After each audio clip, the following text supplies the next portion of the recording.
It's Sunday, the 3rd of April, 2022. In this evening's show, we are reliving yesterday's hammering at Bloomfield Road against the very clinical Forest side, which strengthens their playoff bid and finally hammers the nail in the coffin on ours. Now, I'm John Aspinall. This is the Seaside's podcast episode, match reaction show.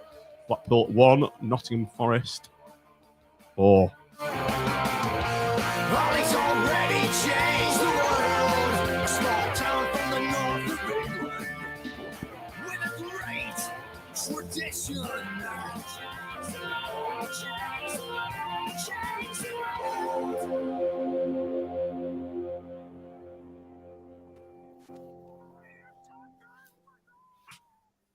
Evening, everybody. Welcome back to the Seasiders podcast. It's been a while. Welcome, David. Peter Griffiths missed this. Dennis, yes, we are slightly late. Ever so sorry about that. Gary, yes. I thought on Raggy's YouTube was brilliant. That was superb. And evening, Danielle, on your cruise ship, no doubt. And welcome back to the Seasiders podcast. It's been a while, gentlemen. And we've just had the misfortune of kicking off a Preston fan from the green room, haven't we, Tim? Yeah, and I've got, I think it's what we call WhatsApp miscommunication and misinterpretation. So sorry, Tom, but you hopefully you'll be back tomorrow night. And as we really sort of delve into the derby rivalry, but yes, I must admit, I was at football this afternoon. Managing the BFC team to their walking football first round 7-0 hammering of St Helens, and I misinterpreted John's email and told Tom to come on tonight. Joe on mute. I was just telling Joe and Mitch, Tim in the green room, what had happened, and I said you were saying it was tomorrow today, and I said no, I said to put tomorrow's. And what did you say, Joe? He's probably, with his Tory connections, far too posh to know what Tomos means. Probably for excuse me, it was a misspelling or something. I'm a Labour voter, so don't judge a book by its cover. Well, you are the leader. Just because you know dead good long words. I must be Tory. I remember reading a post somewhere that this was a posh podcast after, I think after Connor came on, because Connor's obviously a bit better spoken than a lot of us, and someone called it a posh podcast. Don't worry, like, yeah, I'll always pop up to drag it back down. Come on, has anybody got the port anyway? Where's the port? A little pinky like that. I just had a nice can of tango. Evening, Mitch. What are you on? Me, Asahi. See, it's posh. Yeah, posh. That's posh beer. It that's is. Tory beer. Tory beer, yeah. 2 for £4 from Spa. Maybe we should rename this the Posh Cast. I had to push Jacob Rees-Mogg out of the way while I was buying it. The Posh Booze podcast. Anyway, it's been a while since we came on, and just hello to the chap that accosted me in the queue to the worst turnstiles in the West End yesterday. He was a bit bereft that we'd not done a pod in, I don't know, it's been a couple of weeks now, hasn't it, because of the break. And he was really worried, saying, "You've not packed it in, have you?" I was like, no, don't worry. We'll be back on tomorrow. So we've got a match reaction show tonight, the Forest show. We've got a double header. We're doing a preview show. Obviously, the big game away at Preston tomorrow. And yeah, thanks, Tom, for coming on this evening. But we've got Tom Harrison, who was on the previous show, and he's going to be joining us tomorrow. So it's sure to be a great show. But what wasn't great yesterday, gentlemen, was the fare that was served up on Bloomfield Road yesterday. And these were what was it, that one? These were the chefs that served up this rotten dish. And they were Stoned Dan Grimshaw, Dujon Sterling, Big Marv, Thornley, Husband, Stewart, Dougal, Bowler, Hamilton, Medine, and Yates. On the bench, good to see Chris Maxwell back. Good to see Uncle Richard back. Good to see Keshi back. All right, see Reece James on the bench. Callum Conley, unfortunately, on the bench. Jake Beasley, Who's He, and Shane Lavery. So a very strong bench. Who wants to come first? Were you happy with the lineup? Let's start with you, Joe, who's just below me. Standard kind of 4-4-2, back to 4-4-2. I was quite pleased when I saw that. How were you? I did my mood? usual reaction to when I see the team. 90% of the time, I hate it. This time, I simply wrote, I love it. Uh-oh. Because whenever I think, oh, yeah, he's got that spot on, we usually go on and play rubbish. I mean, the amount of bad games we've had this season, let's be honest, you can count them on one hand. I think that we've coped reasonably well in this division. The opening 2 home games of the season, I'd say, were 2 games we were absolutely dominated by Cardiff and Coventry City. I suppose you can throw in Huddersfield Town and Luton into the mix. To say that this is probably only the 5th game we've been well and truly beaten this season just shows how well we've done. And I saw a bit of an overreaction online yesterday. Well, it wasn't you instigating Joe? it, Joe. Say again, sorry. It wasn't you instigating it this time, was it not? No, for once, no, it wasn't. I mean, don't get me wrong. I did my usual on my phone, digging a few players out when they have a few misplaced passes or get absolutely torn to shreds by Brennan Johnson, but he's a quality player, so fair dues. But no, I mean, I could understand the disappointment in the scoreline. A lot of people have said that it flattered Nottingham Forest. I'm not so sure. I think they're probably the most complete team we've seen. Not necessarily the best, but certainly the most clinical team at Bloomfield Road. I'm not going to have a go at Critchley because I thought that team was absolutely 100% spot on. So what can you do? Mitch, when I think Joe's right there. Whenever we look down at our phones, we all say, "What the F?" We're really worried about it, and we pull a rabbit out of the hat and we get a good result. And I think we were all pretty happy with this, weren't we? The opposite happens. I was happy with that. I was talking to a Forest fan I vaguely know on Twitter, and he was sort of saying, "Oh, we're a lot better than when we last played you." And I said to him, "Oh, yeah, but Critchley's got this habit of sort of playing a lineup with and not attacking till the other team kind of get frustrated, then we'll pick you off." And I was kind of quite happy he hadn't done that, and there was a reaction online, and it's not good to lose 4-1, and so I don't know, it's one of them where you sort of, in retrospect, you look at how Forest set up and you look at how the game went and you think, actually, that was maybe not the right lineup at all. But I think had we set up differently and lost 1-0, we'd have probably been sat here griping at, being, cowardice at home and pathetic and all which that. Which we have done, haven't we? Which we have done before. So I was just happy to see him go for it, Timothy, your thoughts when you saw the lineup? I've got to say, cards on the table, I thought it was okay. I didn't really focus on the subs too much, and when you look at it, it's a very strong bench, to be fair, isn't it? And with the benefit of hindsight, what I'd probably say is, if you look at the stronger teams in the division, the Fulhams, the Bournemouths, and I would add Forest. We've probably played better when we've played a bit deeper with a slightly more fluid front line. And I wonder whether we should have done that. So do you remember the sort of Fulham away where we have like the triangle at the top with I would suggest Medine as the pivot, and then with 2 fluid players behind him. I wonder whether that might have worked with a slightly either solid midfield or an extra player at the back, because this is with the benefit of hindsight, I've got to say. I think we've got 2 wide players that can't defend, and that creates problems when you're playing an exceptional side. And Fulham are exceptional, Bournemouth are exceptional, and we've coped very, very well with them.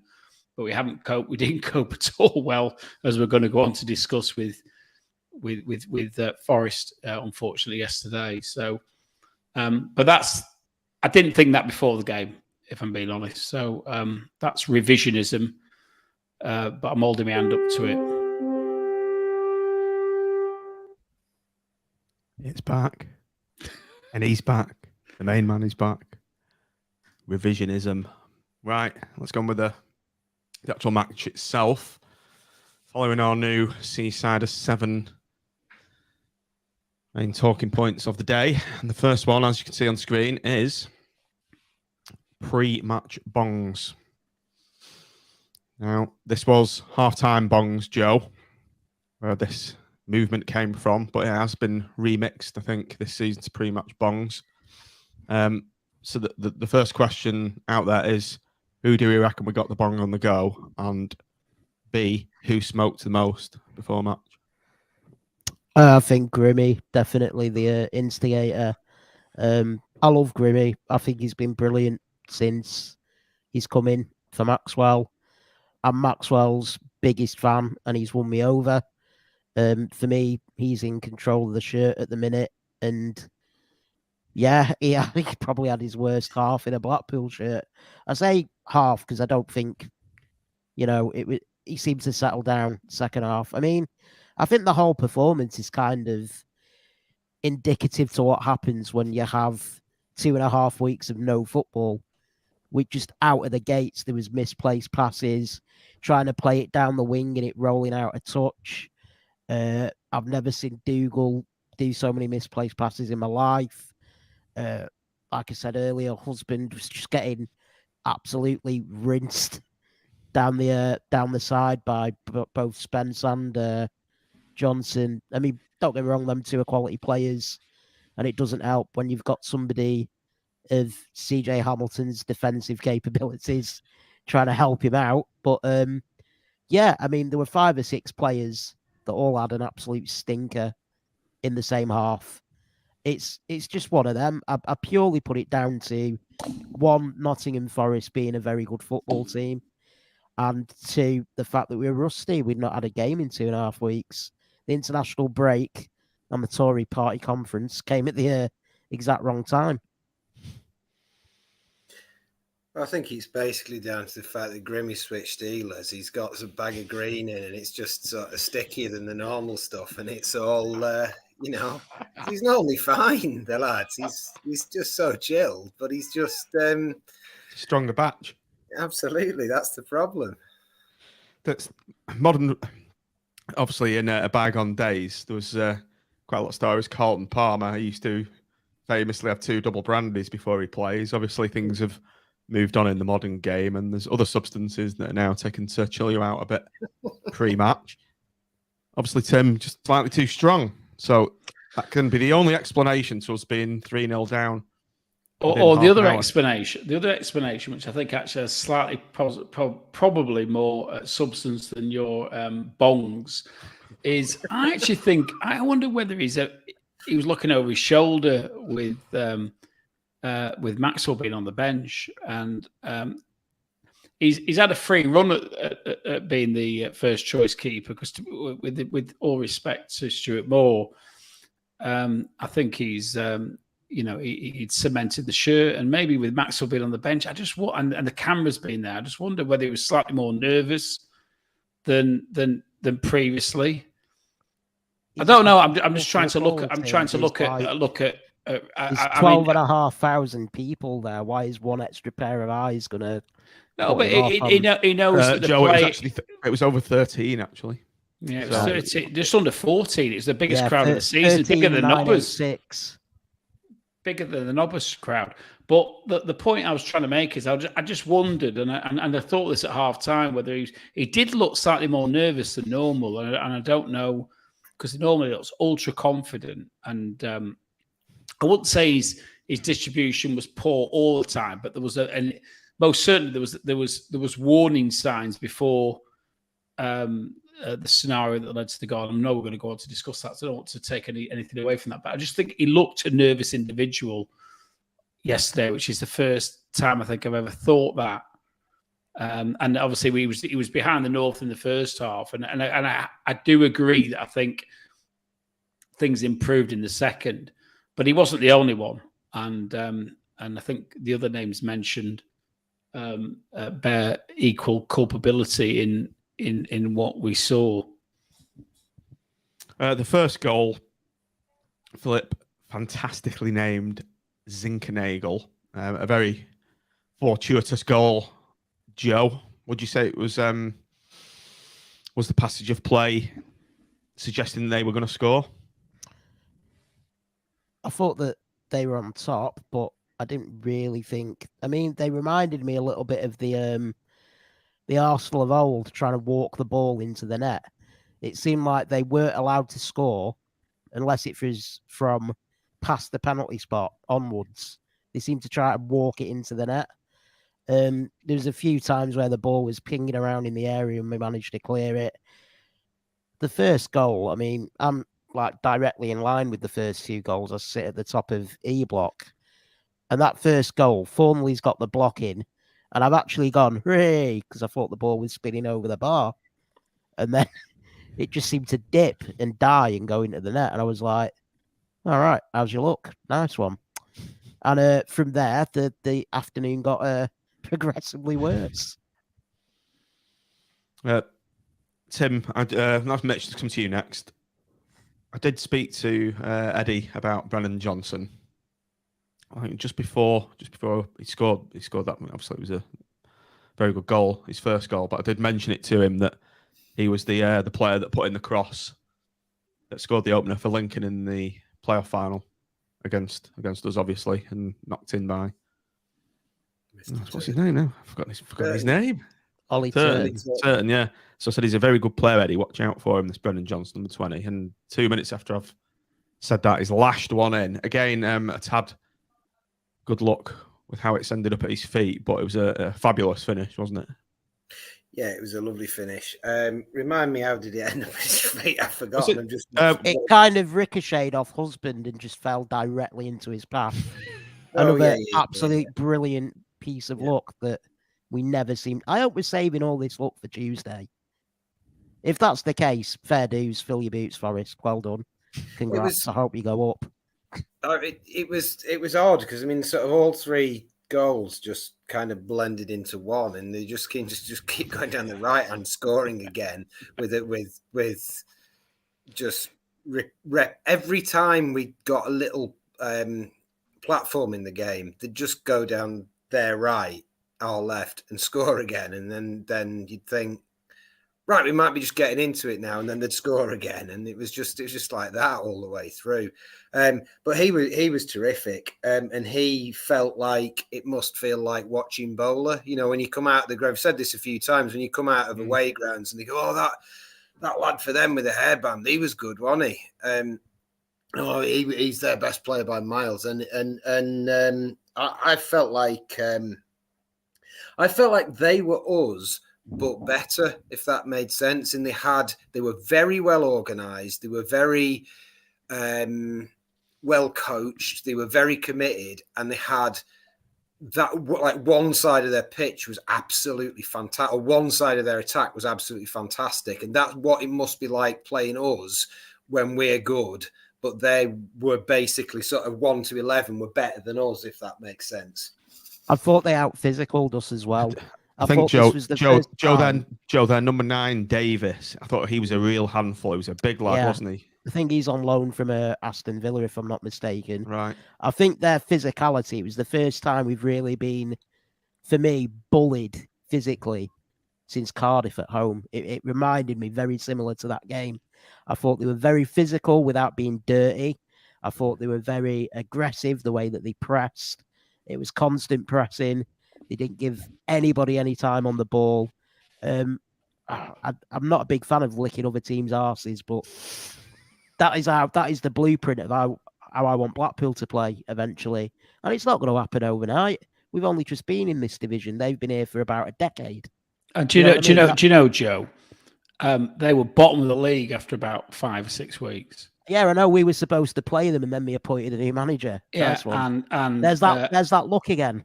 And Colin Cooper, you've got to hold your hand up sometimes and say he knows what he's doing. and he's changed a team who was getting battered in the first few weeks of the season. Now, whether that probably wouldn't have continued because they've got a quality squad, but they were bottom of the league, and from the moment he's taken over as their manager, they are top two. And I think when we analysed where we're at and what happened yesterday, and what's happening in our journey, we've got to bear in mind that they are under his stewardship promotion certainties. And whether they get it or not is more down to the fact that they had that shit start to the season. And that was nothing to do with him, and that was nothing to do with the way they're playing at the moment. We played probably the best team in this division, I think. I think they're better than Fulham. I think they're better than Bournemouth. But based on what I've seen so far. It, don't they? The results prove it. Well, the results prove it. The results prove it under his tutelage, under his management. They are going up. On a hat trick. Is it a perfect hat? I think the next one has to be. I thought it was a brace. Is that not a brace? No, I said you're on a hat trick. I'm on a hat trick. I'm on a brace at the moment. So yeah, I don't think they're better than Fulham personally. They're up there. Obviously, we took 4 off Fulham. I think if you take Mitrovic out of the team, if you took Mitrovic out of Fulham's team, they're better than Fulham. Yeah, I think so. Fulham an absolute one-man team. He's spot on as well. That midfielder who's gone to Liverpool and stayed. Oh there, he's mustard. He's what's the Welsh player as well? Yeah. He's fantastic. I don't think they're different teams, Tim. I think Forest have got physical abilities with a great technical side, but I think. Well, David Coleman said he got 1 point from the first 7 games. So if you bear in mind that probably Fulham and Bournemouth got 15 points out of the first 7 games, and then analyse where they're at and where Forest are at, it's actually an incredible transformation, and it's not due to bringing new players in; it's due to bringing a new manager in. I think it's quite incredible, and I think the Swansea was it. I can't remember whether the guy from Swansea on or where they were talking about Cooper. Or most certainly, I've seen a podcast involving Swansea and they can't believe that they got rid of him and they've got what they've got. And I think it was because I went on a podcast, a Championship podcast. That's what it was, and there's a Swansea guy on there lamenting the decision to get rid of Cooper. So, yeah, we don't want to be licking our asses too much, as Joe said. So that was Forest 2-0 up in the opening half an hour of the game. Now, we did have a quite a good chance. Kenny Dougal on 33 minutes. He's curled one into the top corner. Decent save by Sam, the keeper. Let's just talk quickly about Kenny. His performance yesterday. What words can we use to describe it? I put it on the talking point 2 on the Seaside of 7. Kenny jet lagged. Foolish decision to play him after he's been around the world and back within a week. Well, we've on here gone, well, I don't see why we don't play him. I mean, he doesn't seem to play for Australia, and he just travels on a plane there and back, because Critch left him out a few times, didn't he, when he's done this before?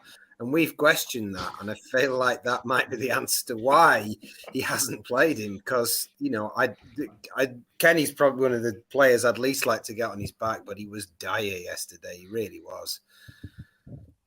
And in comparison, Stewart, who'd also been on a long journey, or maybe not quite as long, I thought was about as good as we got. Yeah, so.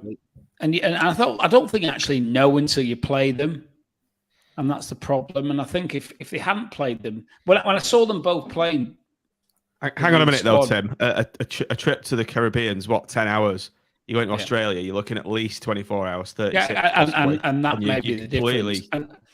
And maybe, with the benefit of hindsight, we start to say, well, maybe when Critch leaves them out when they come back, or leaves most certainly leaves Dougal out, that it is the right decision. But yeah, I've got to say, I thought that was Dougal's worst game, arguably, in a Blackpool shirt. That chance he had in the second half, where it just fell to him, I thought it was just put your foot through it, get your head down, smash it in. But he opted to side foot, pass it into the corner. I thought that was the wrong decision. And he's still not scored, has he, this season? Or has he? Didn't he get a side? I'm sure he's got one, or maybe that was last year. He got one against QPR, but it wasn't given. All right. Because the linesmen in the EFL are a joke. Yeah, goals. That was the one that he got. Goals 0. Oh, well. I mean, to be fair to Dougal, I unusually went home straight after the match yesterday because we were supposed to be getting a new dog, supposed to be getting delivered today, but it's been switched back to Friday now. So you're doing the hat trick as well with dogs, Joe? Just 2.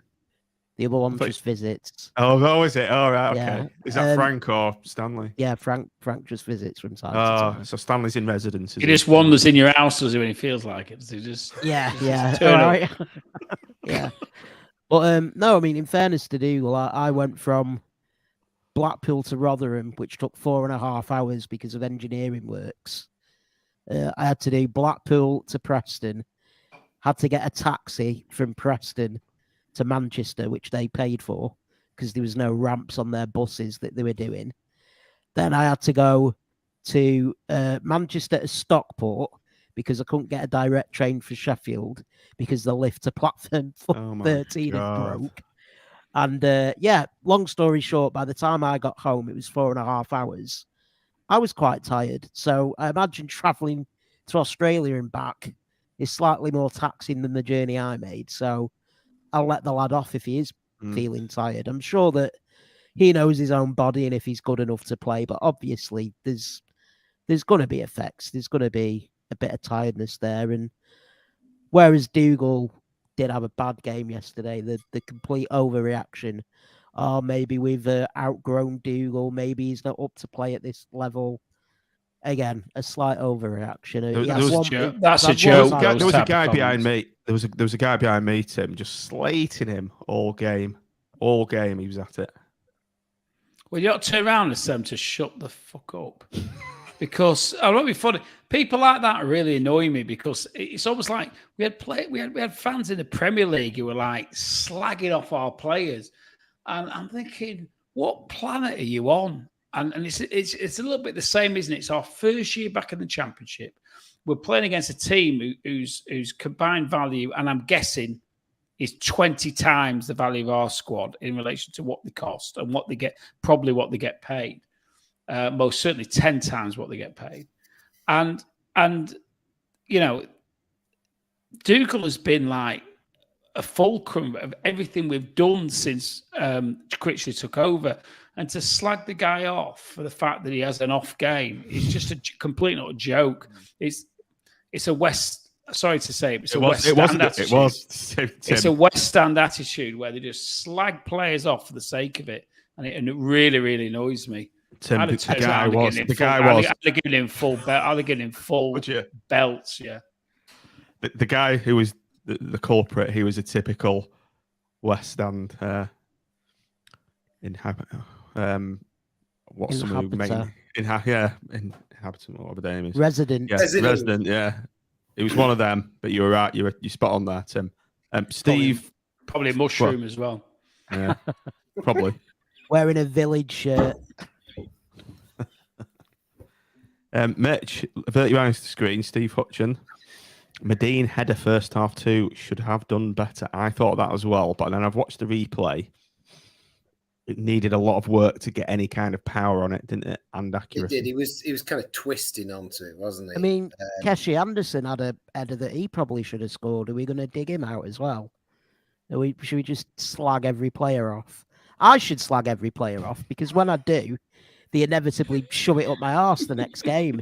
So everybody, go on, Joe, give it lows before Tuesday. Everybody was absolutely shite. Gary Medine couldn't hit water if he fell out of a boat. That's him notching. Jerry Yates looks like a lost puppy out there. Kenny Dougal, definitely not fit to wear the shirt and will never score a goal for Blackpool again. There we go. I think we've covered it all. We'll be fine on Tuesday now. Oh, but listen, just can I just say, little old Blackpool's made the comment. Listen, I made the observation because I think that's where those type of comments tend to come from. And the reality was, John confirmed that's where it came from. That was. So I didn't hear him in the north, to be fair, and I don't, Mitch. I'm not in the south, so I can't comment. But I'm not slagging off all West Ham people. I just say that's where those type of comments tend to come from. And it did. And it did. Res ipso loquitur, as they say in Latin. There it is. He wheels away. Hand in the air. The thing speaks for itself is the Matt literal Ball's translation. Going home. Do I get a ball? Is there a ball? Just like Nottingham Forest, Tim has scored 3 in the first half. First half hat-trick. Well done, Tim. Superb, wonderful stuff. And Tim's just got his Timsm hat-trick, and Forest scored their 3rd of the evening.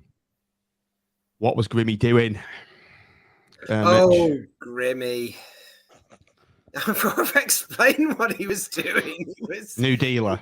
Let's write it off. Yeah, that's it. The end. No, look, he was trying to float out one of those little chips he does to the fullback, which failed to get it past. Looks very nonchalant, but the ball was in the sand rather than on the grass, and it all went wrong. And by that time, it just seemed typical. It just seemed to be.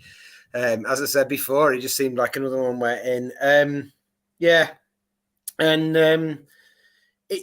seemed like every goal they managed to kind of overload us, if that made sense. We sort of seemed to be scampering and running backwards, and they had sort of 2 players running at one player who then looked hopeless because they had 2 things to do, so they didn't do either of them, and then they just hit the corner of the net. How clinical was their finishing? I'm not getting to the arse licking thing again, but how clinical was their finishing?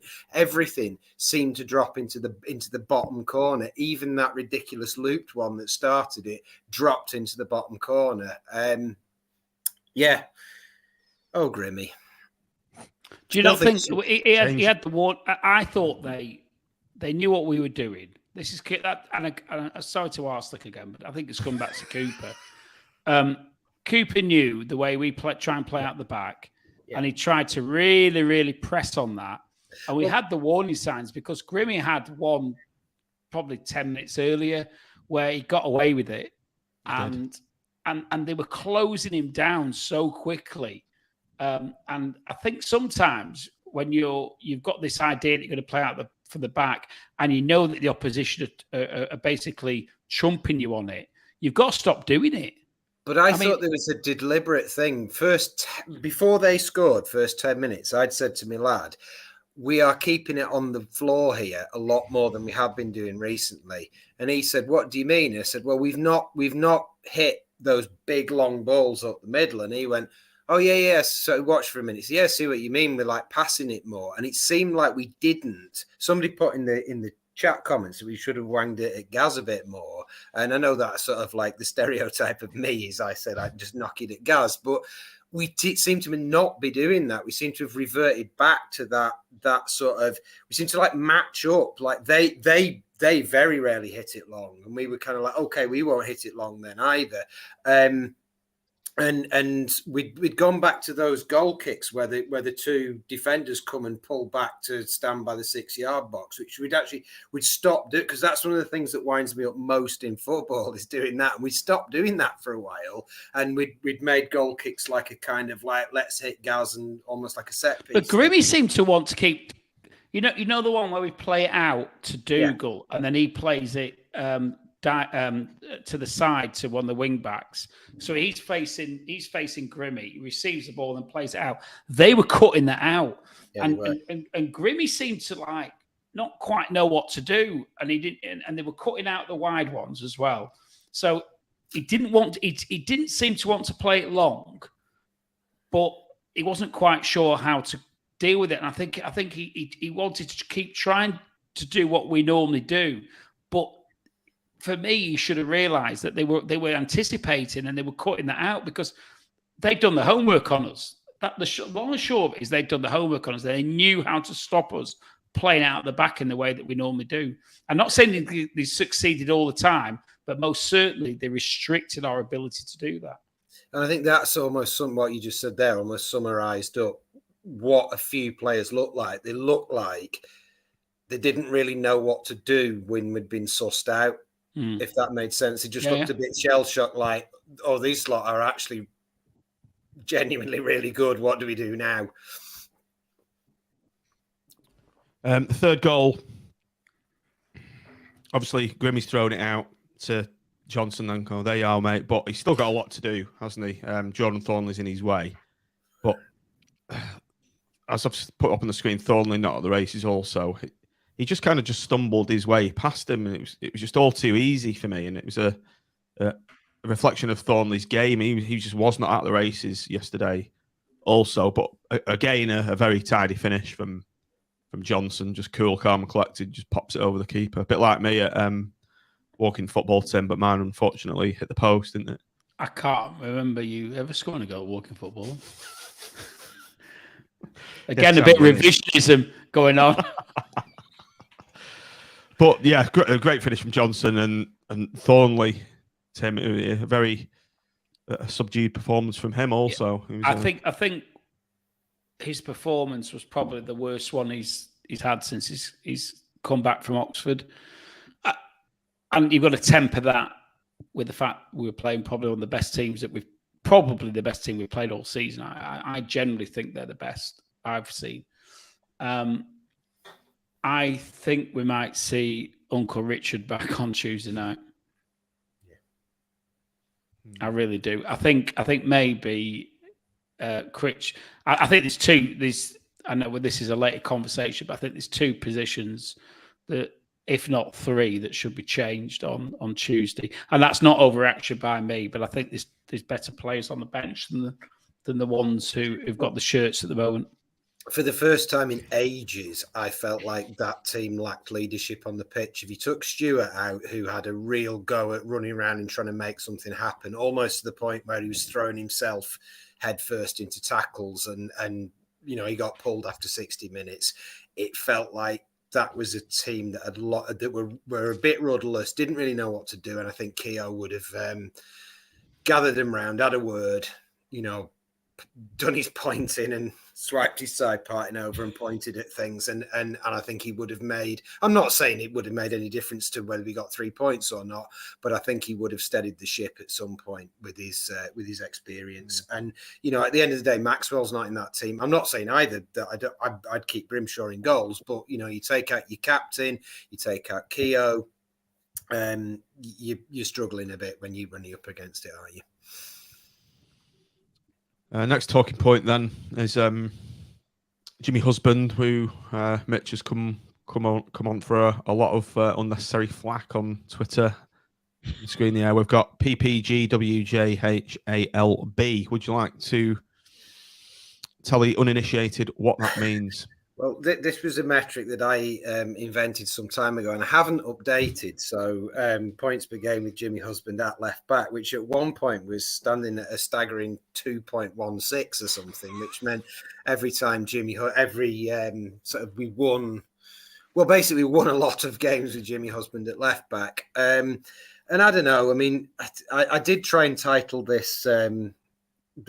John said it was too long to go in the banner. I did try to title this Mitch as a 10-minute rant in defence of Jimmy Husband, whilst most people in the comment section disagree. But he said that was too long for a banner. But I think, look, Jimmy didn't have a good game yesterday. His weaknesses were exposed in that he's not the fastest player on earth, but he was up against a lot of quality. And I don't know, it just seems that there's a group of people just waiting for him to make a mistake, to say, well, we need to sell him now. He's not good enough. We need to move on from him. It's a bit like Tim said with Kenny. And I think, the reality is that Husband's probably a squad player, really. If we've got a championship squad, he's got a place in my championship squad. And I don't know whether I doubt he's in my sort of championship winning squad, but he's a squad player. He tries his absolute arse off. And he has actually, if you break it down, he has been part of a lot of good performances for us. He came in the other week on no training at all when Thornley cried off, and he was superb. And he was superb the game after that, and played 2 games in a week off the back of no training. And I was listening to the Everton game this afternoon, and I was just thinking, well, you know what? I'd rather have Jimmy Husband than them overplayed, 6 times better technically players, but with 6 times less heart than Husband. And I had a look at this. It was quite an interesting stat that I pulled out of the game, of the stats after the match, which was, which player do you think, you're going to get it given the topic of my monologue, which player had most touches for us in that game? We could take it's Hubby. It was Hubby. Which player had least touches for us of the starting 11? CJ. Yeah, and I think that said a lot about the. So which were those 2? Was it? Because I said CJ and no, CJ. Yeah, sorry, I only. Yeah, I thought CJ was shocking yesterday. Yes, and I think that also says quite a lot about the sort of. I had a look at the heat maps for the game as well, and it's really striking that it's just Forest right. They barely attacked down the left, and I thought Jimmy just got absolutely. Cut to ribbons because overexposed. Dave Jacko just put a good comment there. Could CJ have backed Husband up more? In a long-winded way, that's what I'm saying, David. You should come on here and it would all be a lot quicker. The short answer is 100% yes. I don't think CJ can defend. End of. And I think the problem with what we saw yesterday was listen. He's got his attributes, and again, I say he's arguably a squad player, but. One-dimensional, Tim, for me. And that pace doesn't make the difference in the Championship because you pace your fullbacks. Pace your fullbacks, and it's just a faster game. And we saw. I think we looked a lot better when Keshi was there on that left-hand side. Nice. For me, he's literally my favourite Blackpool player, and whether he's the best player is debatable, but he's most certainly in the top 3. And I hope to God Keshi starts on Tuesday.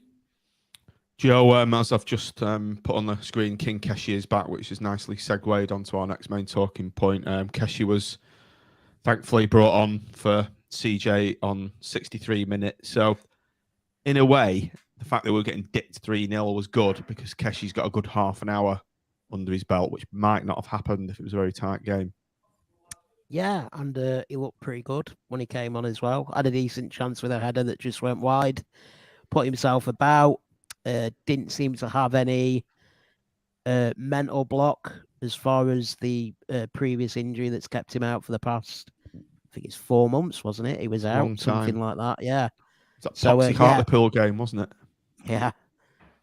Absolute, yeah, it's a massive bonus having him back. It's probably the only thing that we can take out of the game, along with Bowler not getting injured. I got ridiculed by some by saying we should have rested him yesterday. Maybe in retrospect, we could have. I don't know. I actually thought you were doing an April Fool's then. I was going to, when you put that on Twitter, I was going to steam in and argue with you. And I thought, oh, no, I'm not going to fall for his clever April Fool. No, I was being serious. Really did want to rest him. Don't get me wrong. I know that mathematically, playoffs, yada, yada, yada. Realistically, we know where we're at. We've overachieved this season. Well, not overachieved, but we've overcome expectations of where we are in the division. Everybody thought that we'd probably be in a relegation scrap at this point of the season. We sit very comfortably 14th above Preston North End. We've got a chance to do the double over them on Tuesday, and on the following Saturday we've got a chance to do the double over Blackburn Rovers. I think if you offered that to most fans at the start of the season, everybody would have ripped your hand off. We're having a great season. Yesterday, just one of them shit sandwiches that you got to eat from time to time. And there's not been many of them. There's not been many of them, Joe, has there? Exactly. There's probably been 4, maybe 5 performances this season where we've been totally outplayed. At the beginning of the season against Cardiff and Coventry, when we had no right backs and we were playing square pegs in right holes. We haven't got any right backs now. Yeah, exactly. Well, yeah, exactly. Yeah. I'd say Huddersfield, I know that they got 3 quick fire goals, but very much It wasn't like a 3-0 Nottingham. game, was it? That Huddersfield No, game? but they were very, very clinical. They took their chances like all good teams do, like Nottingham Forest did. And the game against Luton, I thought they were an excellent team.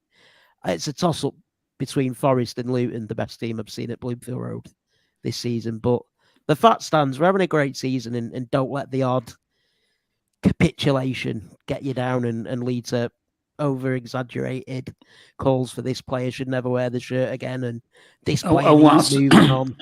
Whilst not wanting to have Mitch in sackcloth and ashes, the reality is that we haven't got a top draw striker, have we? We haven't.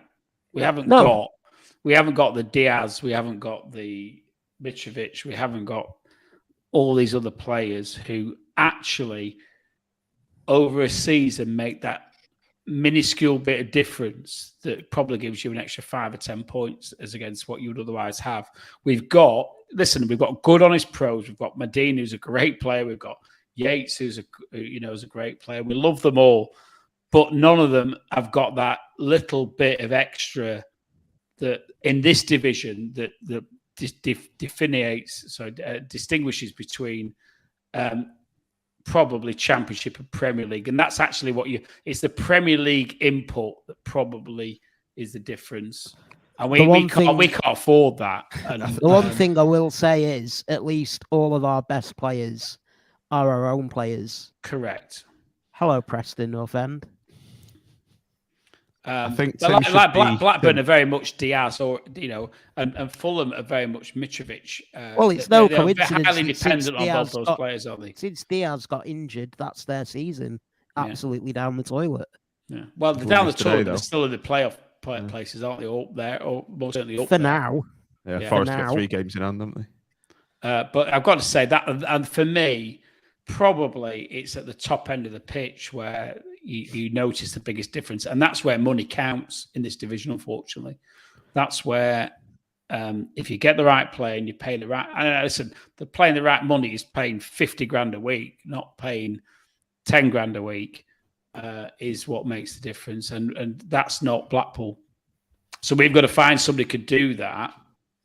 Have we got one in Shane Lavery though? He's not in there. He's not in the Diaz league yet. He's a young lad, isn't he? He's had a very bitty season though, hasn't he, Tim? He's not had a decent run. He's not had a full season as well. He looked good before he got injured, and then I don't think he's quite hit the heights that he hit before he got injured. But he's a young lad. What is he? 21, 22, a little bit like Bowler. Next year he could, and that, I think we've got to bear in mind where we are, what we're at. What we want to be about. We're not.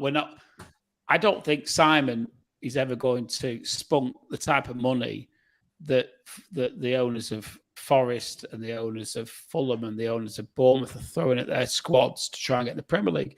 So if we're going to do it, we're going to do it our way, and we're going to do it by developing players and finding that jewel like Bowler, like whoever it might be, who can add something to our team.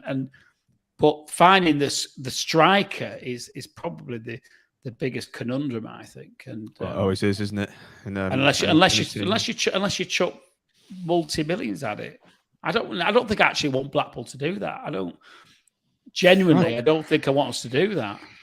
Well, I'm with you, Tim, and I think what you said before, like those players are good lads. They try their hearts out, and it's like what gets me is whenever we lose, it's like this just seems to be from sometimes just complete lack of affection for players. It's like just chuck him in the bin, chuck him in the bin, chuck him in the bin, chuck him in the bin, get new ones. And it's like if we're gonna get anywhere, realistically, like you say, Sadler is not gonna go and spend 12 million on a striker. We're gonna be, we might spend big this summer. We might spend £1 million, 1.5 million, 2 million, who knows? But we're gonna have to get players who are going to come in and buy into the ethos and work hard and have the sort of, it's why Jimmy Husband and other players are not actually incredible footballers. But if we get 11 players that will play with the heart of Husband,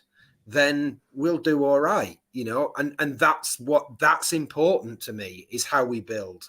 That's important to to how we get better. We're never going to just buy our way to the top. We're going to have to get players who come in like we did before, who come in different circumstances, different reasons, but who come in and buy totally into working their asses off to get where we want to be. Diaz was purchased for £7 million. I've just read, so that says it all. Anyone want to know a fun fact about And Ben it's probably Brereton? worth 25 now. That's the point, though, isn't it? I suppose. Fun fact: Ben Brereton Diaz. Anyone want to hear it? Go on. Born in Stoke.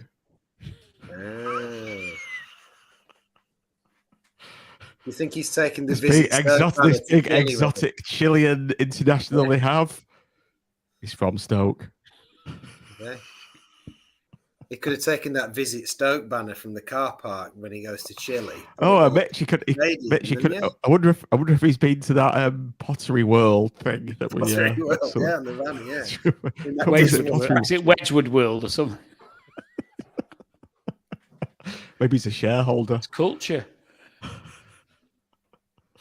Where were we? Yeah, King Keshi. Straw poll, does he start against Preston? Yes or no? Yes. 100% yes. Who Finessing No, it. he's rubbish, and he definitely won't score if he starts on Tuesday. I think he's Sell him. really overrated and quite lazy and not capable of scoring spectacular goals. See what you're doing there, Joe. 0.6 XG, we are superior. Just shows you a load that of phrase shite, doesn't it? related to what's going on Tuesday. Yeah, you took the words out of my mouth there, Joe. Let's bring this up. Shame Sean's not about. Yeah, we're higher on this XG rating, apparently. If you look at that, 1.92. If you look at their little goals there, bang, bang, bang, there wasn't an expectation of a goal. That's because we gifted them all. What was that on 48? If you look at that one on 55 minutes, that's a big chance there. I don't remember what that was. Was it when Dougal dragged it wide? Or It wasn't the penalty that should have been given, is it? Or it could have been CJ at the far post when he bounced it over the top. And that actually really sort of summed up. I think if that had been Forest, that would have been in the back of the net. And we had a little spell around then, didn't we, Tim? We did. And listen, I think I have a lot listened back, but to be honest, I've not had the will to do it. But apparently the commentators were saying that last time we came to Blackpool, it was a mega atmosphere and it's a bit quiet.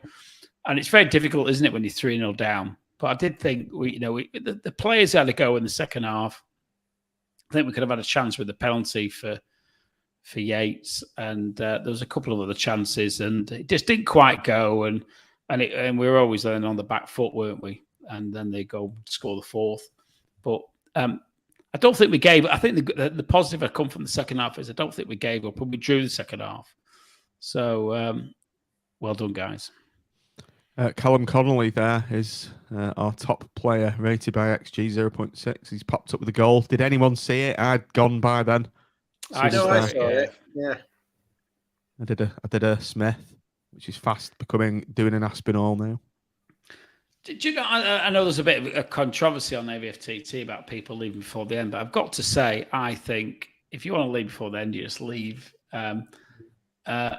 The game, if we're in it, I do get annoyed when people leave when we're drawing or 1-0 down, because I think, why are you leaving when there's a result to play for? But 3 or 4-0 down, it's a completely different kettle of fish as far as I'm concerned. I think if you want to leave, you leave. I left on. Literally on when the board went up, and that was just simply because I couldn't stomach watching Cooper go over to them and do the yes, because it would have just irritated me beyond belief. So I that was the reason I left. But Conley's goal was like just outside the 6-yard box, and it was a good finish from him, to be fair, and it's every credit to him. He's popped up with I don't know how many goals he's on now, but he's popped up with 2 or 3 now, wasn't he? He's probably our most prolific midfield player from the point of view of scoring goals. That was his first league goal, I think. So I'm wrong now. I thought he'd scored. He scored in the cup against Borough.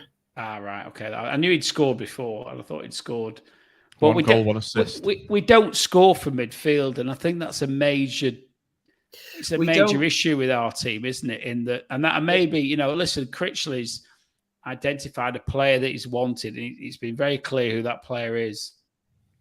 And they got beat by Plymouth yesterday, so let's hope, and they're out of the playoffs. Yeah, and he clearly. Well, we need a goal scoring midfield player, and you cannot rely all the time on. Listen, we've spoken about it. They're not the most prolific strikers in the league, but we need players to come through from midfield and score goals. And the reality is, we haven't got them. We're not scoring goals from midfield. Dougal hasn't scored. Stewart, as far as I'm aware, hasn't scored. Conley, as you just said, has scored his first league goal of the season. So where the goals coming from? They're coming from wide. Bowler over reliant on him. He had 3 players around him most of the time on every time he got the ball, and because people know you've got to stop him, and they do, and that's going to make it incredibly difficult for him and incredibly difficult for us if other people don't step up to the plate. Keshi's a player could step up to the plate, and Keshi's a player could score goals from midfield. I also like the way Connolly sometimes carries the ball. I think both Dougal and Stewart quite rarely gone a little forry with them. And I thought that was one of the things that struck me about Forest was all their players were comfortable, all their front 6 are comfortable with the ball and running with the ball. Whereas we sort of Dougal and Stewart are really not comfortable running with the ball. Probably Dougal more than Stewart is more comfortable than Dougal, but he's not exactly a natural runner. And actually, Connolly does carry the ball quite a long way sometimes in a way that looks surprisingly, I don't know what the word is, but you don't expect him to run with the ball, and he does. Successfully runs with the ball when it doesn't look like he will. Yes, and we've always rated him on this podcast, haven't we? I'm sure there's a Timism in there, but I can't quite find the word that you're looking for. You can't force a Timism; they just flow. I can't. No, they've got to come. But you were looking. Mitch was trying to find that word, and he couldn't quite find it. I was going to say he looks quite ungainly, but he's not. He looks ungainly. He just looks like. I don't know. It's like when Phil Horner occasionally cracked one from the edge of the box. It always seemed a bit surprising because Phil Horner didn't really seem to be that sort of player that would crack one from the edge of the box. But he did. And I never quite got over the shock of that. And Connolly has got that vibe. I compared Connolly to Keith Sutton a few weeks ago. And people said, no, he's not Keith Sutton. Maybe he's Phil Horner. I was just quickly looking at FOTMob, the best player ratings for the season, and our second most successful player statistically is James Husband behind Keshi. He's our second best player according to them. I mean, look, I didn't think Hubby was particularly good. No, for the entire season, I'm talking about, Mitch. This is all right. Yeah. I just think he deserves better than slating. Right, we've lost Joe. Don't know where he is. So the final talking point we've got: we are now mathematically safe after Reading failed to beat. They played. They drew 1-1 Barnsley yesterday. So let's take a step back, and I know Joe's done a little monologue about this, hasn't he? That we are now mathematically safe. So it's been a brilliant first season back in the Championship for us to be sat here now with 7 or 8 games to go, and we can just sit back and relax and enjoy the rest of the season now, can't we? Enjoy the rest of the season, no pressure. As Blackpool fans, we're either going up or we're going down, aren't we? So it'll be, Tim, quite a strange position. Listen, it is incredible, and I think we've got giddy at various stages that we could get ourselves into the playoffs. But if you look back at where we were and where we are, it is incredible. There isn't another word for it, because to sit here, we come up as the playoff team, with 2 other teams have come up ahead of us over the league programme. We're ahead of them. We're ahead of the Nobbers. We are safe with 9 games to go, 8 games to go, whatever it is. That is incredible. With our budget, with our squad, with our inexperience of Championship football, And if you add in the goals and the games that we should have probably done slightly better, the Bournemouth, the QPRs, and the like, it is incredible. Well done, Critch. Well done, the players. Well done, Sam Sadler. Well done, everybody else involved at Blackpool Football Club. Incredible.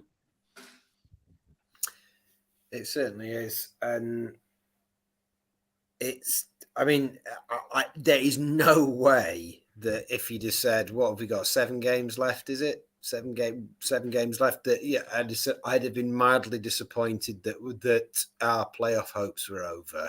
I wouldn't have had that in a million years, you know. I mean, I didn't think we were going to go down, but I didn't think at any point would we particularly challenge the top half of the table. I thought we would, you know, grub around about 17th, 18th, 19th and stay up. Pretty much what we did when we went up under Larry, you know. And we've outdone that. And as Joe put before, we've so rarely been outplayed. And actually the Championship hasn't impressed me particularly. You know, Forest with the first side where you just got that sinking feeling that, yeah, they're just better than us, you know, in every department. Yeah, there's nothing we can do. You know, it's like I said before, they were like us, but better. So, you know, you just watch them. And then on the way home, I listened to Burnley play City, and I kind of felt like, yeah, so now Burnley fans feel, because, you know, the commentary was just kind of like, Burnley, oh, the City have scored. You know, it's just that inevitability. And that was the first game where I really felt that inevitability. And you know, you sometimes get that vibe from the first 5 minutes of a game, don't you? It's funny. Anyway, let's just reiterate what Tim said. Well done to all the staff, the backroom staff, the players, Sam Sadler, Brett Garrity. You've done an absolutely brilliant job since you've taken over, and you know, we can't thank you enough for bringing us our team back, our club back, and setting us on this road to Championship stability, and who knows where it may take us. So yeah, thanks a lot to all concerned. Right, let's move on to the player ratings. Run over now, so I have to fire through these. Mitch, let's start with you. He had a green jumper on. Was he smoking some serious green before the game, Dan Grimshaw? You were looking a bit white. Someone should have taken him to the 24-hour garage and got him a few snacks before the game. Should have two Pringles in the back of the goal net, shouldn't he? Grimmy, not his best game in a Blackpool shirt. I can't actually remember him making a save. I will go with a 5+ for Grimmy. Yeah, I was thinking of a 5, yeah. Dujon Sterling, Tim, tried his heart out all game. Yeah, I got to say, I think he was up there for the Man of the Match award. It was Dujon. I thought until he got substituted, obviously, hopefully he's fit for Tuesday. I don't know whether there's any feedback on that yet, but I would say an 8+. I thought he was superb. One of his, I've actually been a critic of his, and I think he actually, at right back, I think he did the proper job. Big Marv, I think, was quite fortunate not to give a penalty away. Not one of his best games. No, he started wobbly. He got his the penalty, and there's a couple of times when he was like going back to watching him on iFollow at the beginning of last year. Playing with Michael Nottingham. Yeah, he got his legs wrapped around each other and stuff. He just looked like his legs were too long for him. And then he actually played really well second half. He put some cracking challenges in, but by the time damage was done, so I'll go with Marv. I'll go with a 6+. Jordan Thornley, Tim, very uncharacteristically bad performance from Jordan. Yeah, it was, as I said before, I think it's his worst performance since he came back from Oxford.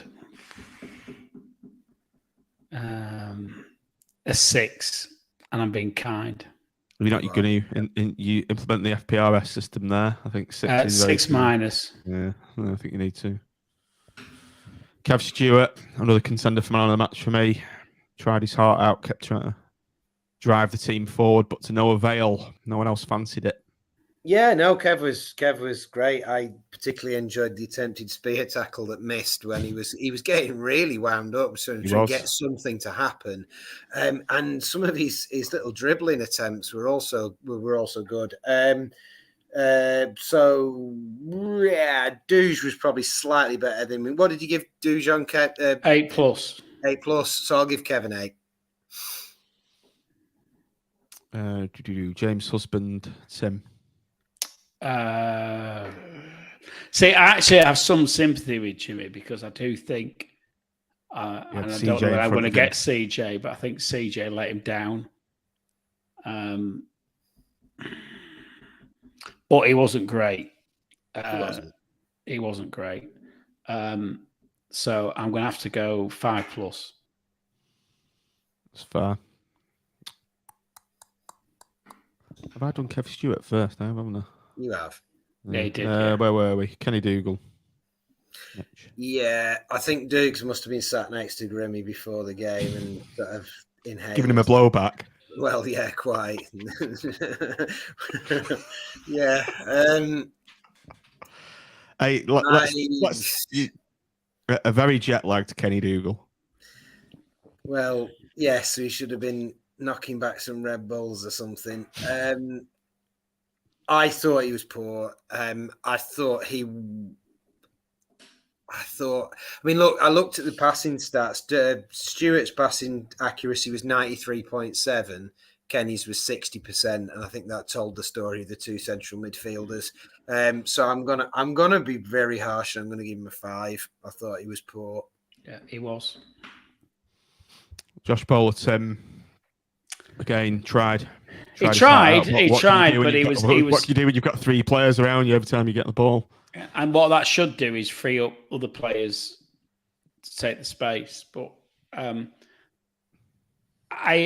end up in a conundrum, don't you? Because what do you do when you've got 3 players in it? And the number of times he got the ball and he was just surrounded by Forest players was just it resonated with me that he just had nothing to work with. So I don't think he played badly. I just think he was heavily marked. Probably the heaviest he's been marked all season. So I'm going to be. I don't think I'm being kind. I think I'm reflecting what he had to deal with, and I'm saying he's a 7. It wasn't a great performance, but he wasn't poor. He was just nothing. What do you do? I couldn't believe how many times that happened. And obviously, again, I'm smelling blood up his arse, but that's Cooper.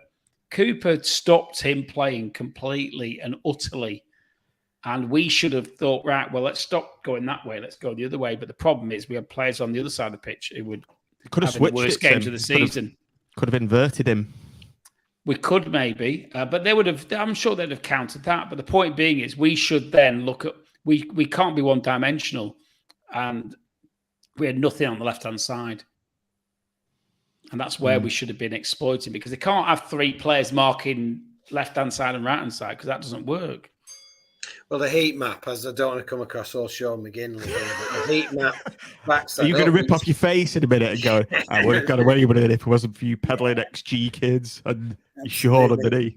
And then I'm going to flog you some adverts of what happened next to this St. Anne's mum on Lancs Live. No, the heat map backs up totally. It's like the right, to be fair to Bowler, he exists in the game. The left attack, it's just not there. We just haven't got any concept of possession at all on that side of the pitch. So I agree totally with what you say, Tim.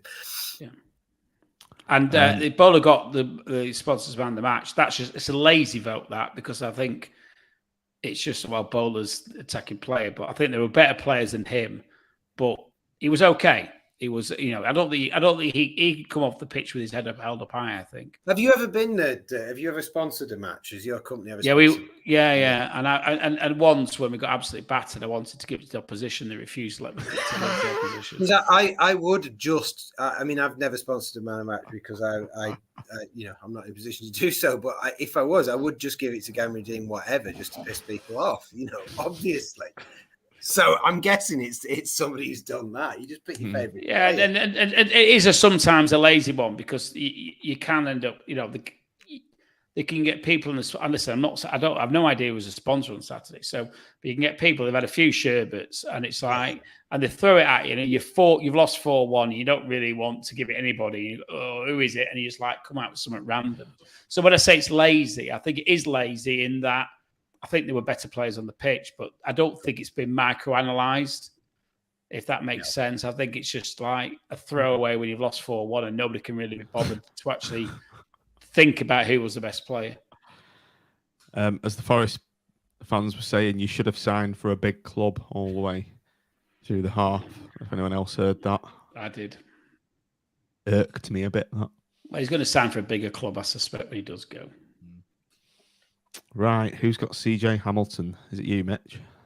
I think it is. I think so. Look, Siege might as well not be playing apart from that one. He bonged over the top in about 55, 60 minutes. Well, we've said it all already. I don't think he particularly helped out Jimmy. He's sort of on the highlights video trotting around, looking a little bit confused as Forrest whipped down their right. And he just, I've said this before, he just doesn't have a trick in him. You know, if his pace, if the fullback is as fast as him, then that's kind of him neutralised. And, you know, I've no wish to slag any players off, or, you know, we've just given a rousing speech about getting behind the players, but he is one where you feel that he's an option in the squad, and that if we're starting CJ every week in the Championship, then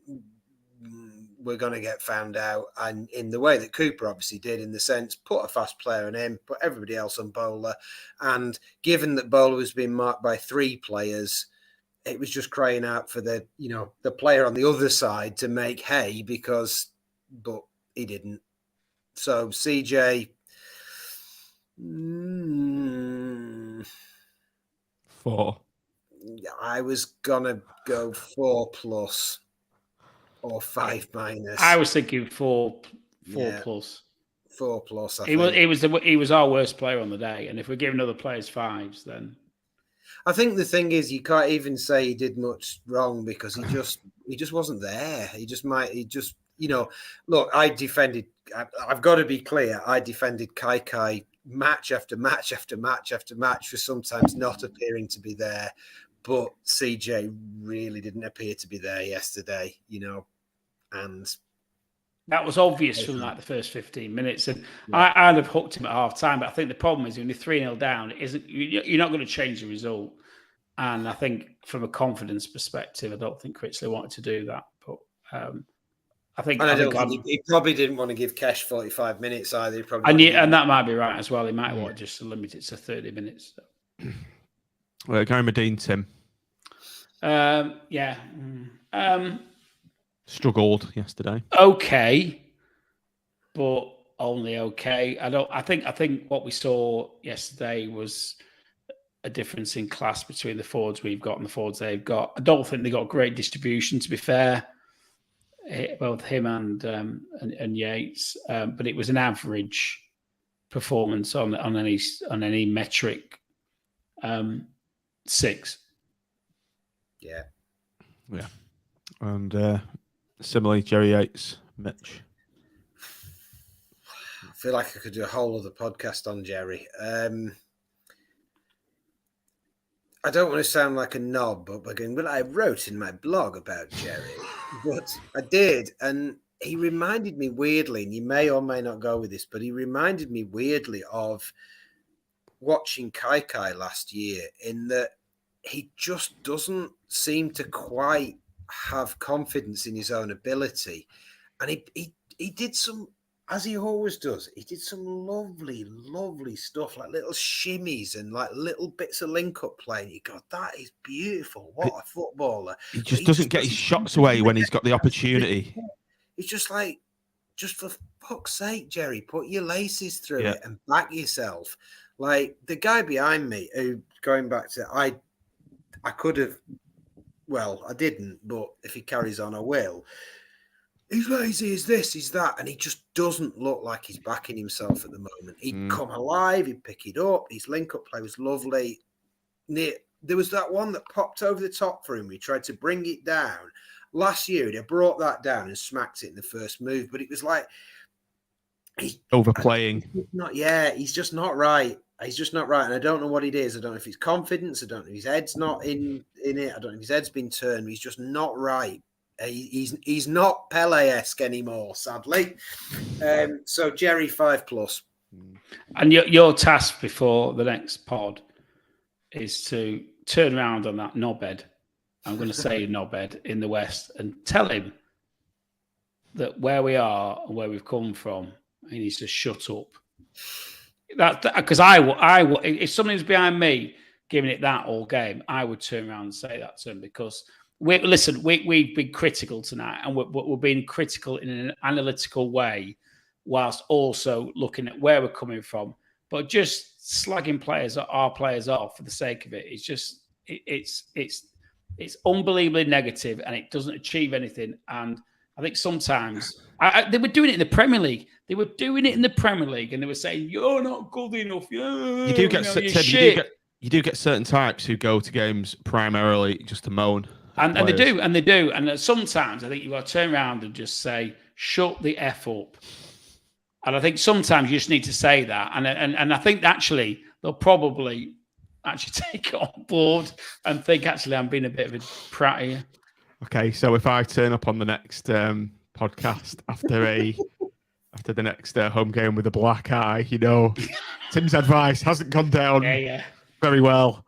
And there may be papers served on Foxglove Dell. I think you've got to be constructive about it, but I think sometimes you just need to say, "Hang on a minute," and listen, we've overachieved this year. We've overachieved, and slagging players off because we get battered by a team that cost 50 million quid is I struggle with that. Yeah. Bearing in mind the fact that what gets me is the players have raised the bar of expectation themselves, and their reward is then to get slagged off for not keeping up to that sort of level that they've overachieved to. That's not fair. It's not. And listen, our scorings are harsh today. We're not like Peterborough, are we? We are. And listen, we are the best performing promoted team from last year by a long way.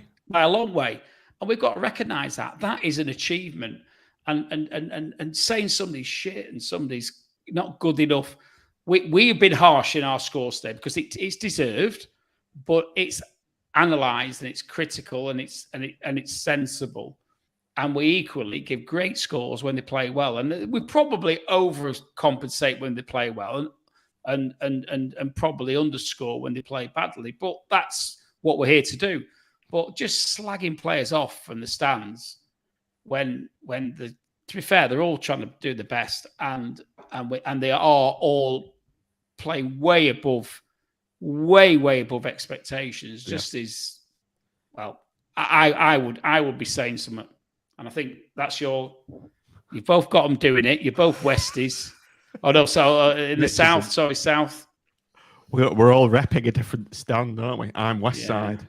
Yeah, well, and to be fair, there was none of that in the north. Actually, I've got to say, I didn't hear anybody. There's a little bit of a boo towards Grimmy at half time, and then it was very quickly, overtaken by support and a clap as he came back to get his get, and he was clearly gutted. He didn't need anybody slagging him off. He knew he'd had a shit half.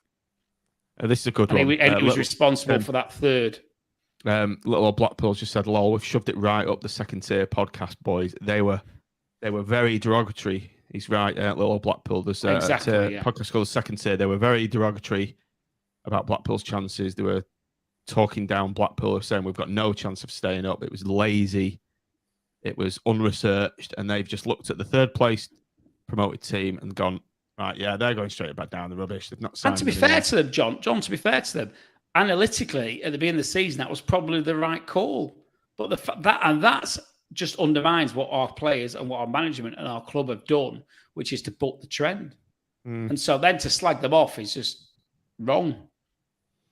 And I include, I don't think CJ should start, but he's played well. Dougal, that's the worst game he's ever had, but he's played well. And everybody in that team has outperformed all the metrics that you would ever give them. And so to slag them off on a one-off crap day when 4 or 5 of them underperform, it's uneducated. It's indicative of the modern times that we live in. And Joe, apparently, Rotham's got a power cut. Surprise, surprise. that third world town in Yorkshire. They're all plugging in. They're all plugging the so they're all living brews at the same time. Celebrate the Pizza Cup. Yeah. Did anyone see Barry Chuckle arriving on a scooter delivering the match ball from the back of a scooter? I swear to God, before the game, they had 2 scooters, one from each team, with like the pizza delivery box from Papa John's on the back. And they both rocked up at half time. You're making it up, aren't you? Honestly, Barry Chuckle delivering the match ball from a Papa John's scooter, the ball being pulled out of the mobile pizza box. The drivers bring them in. I swear to God, watch it. What a beautiful... It's Phoenix Night-esque, that, isn't it?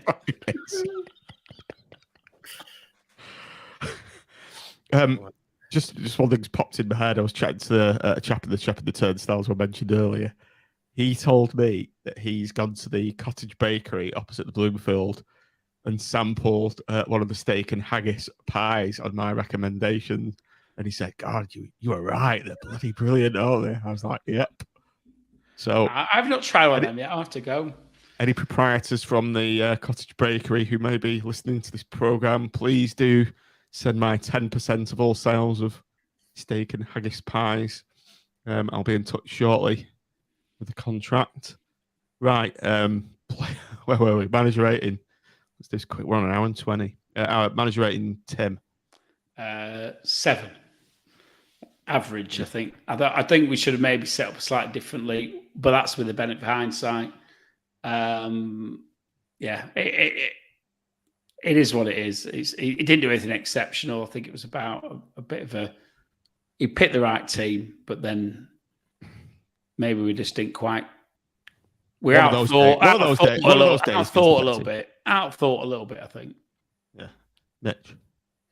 Yeah, I'll go for 6. I think we're all very chuffed that when we play Swansea and it's like, Critch is much better than Russell Martin. I mean, Russell Martin, God, who's he? Critch is fantastic. And I feel like Cooper is to Critch what Critch is to Russell Martin, in that I think that sending him out again exactly the same second half, and then, as you said, not moving him around a bit, not giving Forrest something to think about, not swapping the wingers over.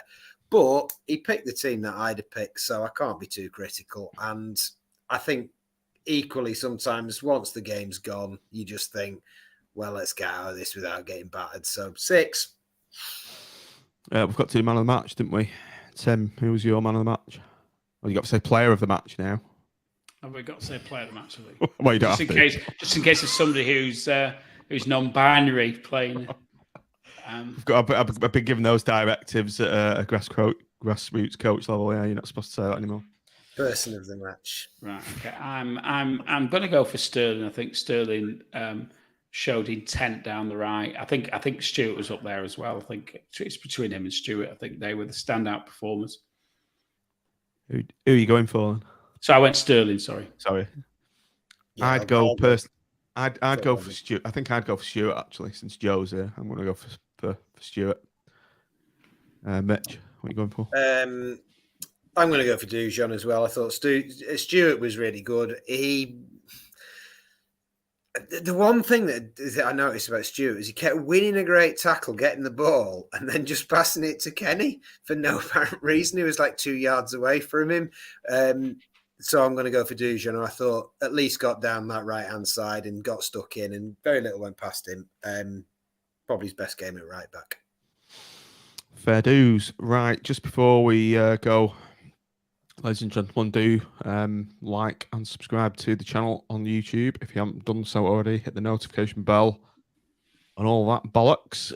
Right, so we've got another show coming tomorrow. Obviously, it's the big one on Tuesday, isn't it?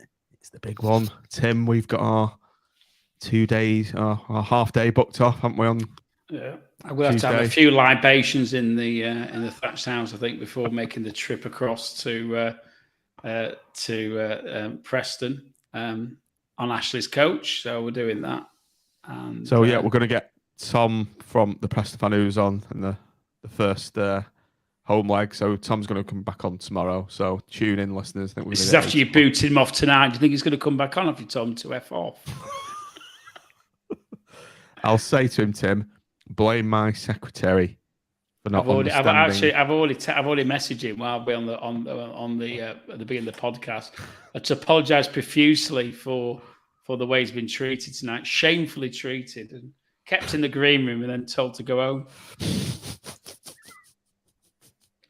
Fair play to Tom. He's come back on tomorrow anyway. Let's wrap it up there. Right, everybody. So we'll come back tomorrow at 8:00. And Daniel just said, let's hopefully we do a Swansea on Tuesday. They beat Cardiff 4-0 today, didn't they? Anyway, thanks everybody for joining us this evening on the show. It's been a good chat and good to get that out of the system. So that all has been said is thanks for watching, thanks for downloading, and up the pool. Up the pool. Up the pool. With a great tradition.